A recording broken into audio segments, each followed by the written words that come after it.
Well, this Sunday is not just Super Bowl Sunday. Sunday, February 11th is also National 211 Day. The hotline is available across the country to connect people to free, confidential assistance for things like food, housing, or a mental health crisis.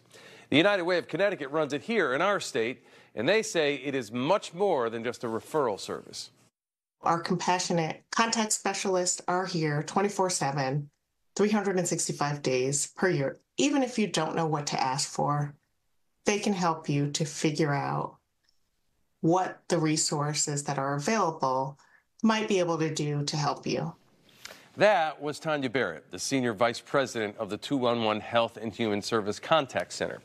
She used an example of a call from a father who needed help trying to pay for gasoline for his car. Unfortunately, there was no specific assistance for that. In that particular case, the contact specialist would work with that father to really ask more questions to see if they potentially would qualify for some of the other resources that are available. Helping people connect to the available resources then also helps them free up dollars to be able to use on things like gas. Funding for 211 comes from state and local United Way agencies across the country. The organization says their funding has remained flat since 2010, and that's impacted their operations. Our staffing has gone from over 300 people during the pandemic down to 16 now. And so, sometimes callers wait longer than we would like them to. We want to be the resource people go to. We want to be able to answer the phone quickly. Now, Barrett points out mental health crisis calls are handled by a different staff, and 90% of those are answered within 15 seconds.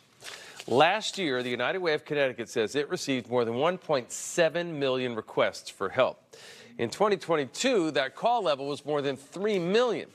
They say at that point, they were still getting many healthcare and COVID calls. But with fewer calls, is more funding needed?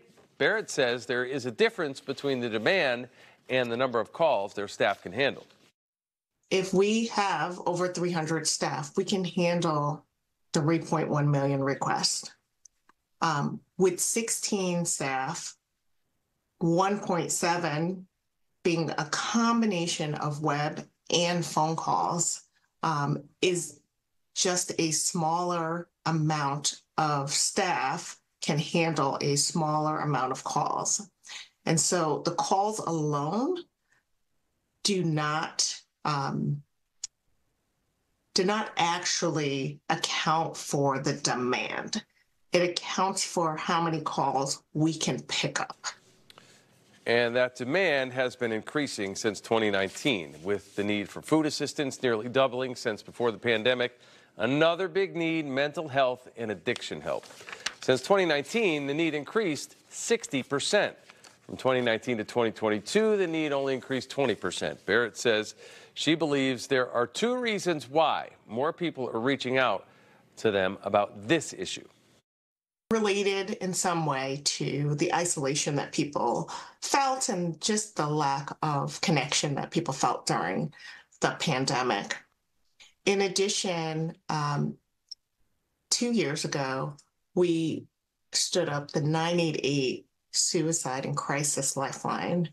So also creating an easier number for people to remember to reach out during a crisis. Barrett is hoping that while people are enjoying the Super Bowl this Sunday, they also think about the staff who will be manning the 211 Center and has been doing so in our state since 1976.